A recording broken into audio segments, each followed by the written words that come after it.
Steve Jobs once said, "I'd give up all my technology just for one afternoon with Socrates." Now think about that for a moment.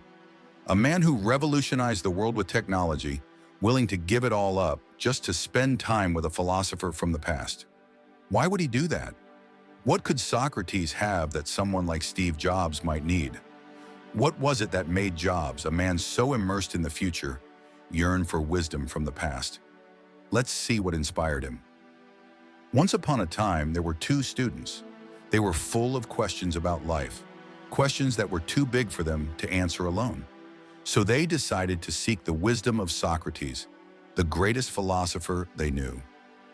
"Good morning, Socrates," they said eagerly, their eyes wide with curiosity. "We want to understand what life really means. Could you help us figure it out?"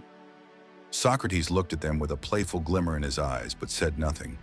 Instead, he motioned for them to follow him.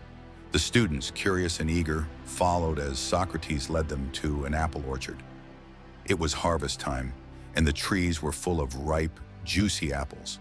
The sunlight filtered through the leaves, creating a serene, peaceful atmosphere. Socrates looked at his students and said, "Each of you walk along a row of apple trees from one end of the orchard to the other. Pick the apple that you think is the biggest and the best. You are not allowed to turn back or make a second choice." The students set off, carefully selecting the apple they thought was the best.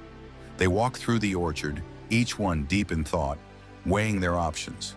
When they reached the other side, Socrates was already waiting for them. "Did you all find an apple you're happy with?" he asked. The students looked at each other, but no one spoke. "What's wrong, children?" Socrates asked again. "Are you satisfied with your choices?" One student finally spoke. "Teacher, please let me choose again. When I first entered the orchard, I found a very large apple, but I thought I might find an even bigger and better one. When I reached the end of the orchard, I realized that the first apple I saw was indeed the biggest and the best." Another student spoke up. "My situation is just the opposite. I picked an apple that seemed the biggest and best shortly after I entered the orchard. But as I walked further, I saw many apples that were bigger and better. Teacher, please let me choose again. I would pick one of those." Socrates shook his head gently. "Children, there are no second chances. And life is just like that. You see, life, like our journey through the orchard, is fleeting. One day it will come to an end. And when it does, would you want to look back and see a trail clouded by greed and regret? Or would you rather look back on a journey filled with contentment, where you savored each moment, every sight, every apple you encountered? So as you walk down your own path, remember, don't let the desire for a bigger apple blind you to the beauty of the ones at your hand right now. Don't let regret for the apples unpicked sour the one you hold.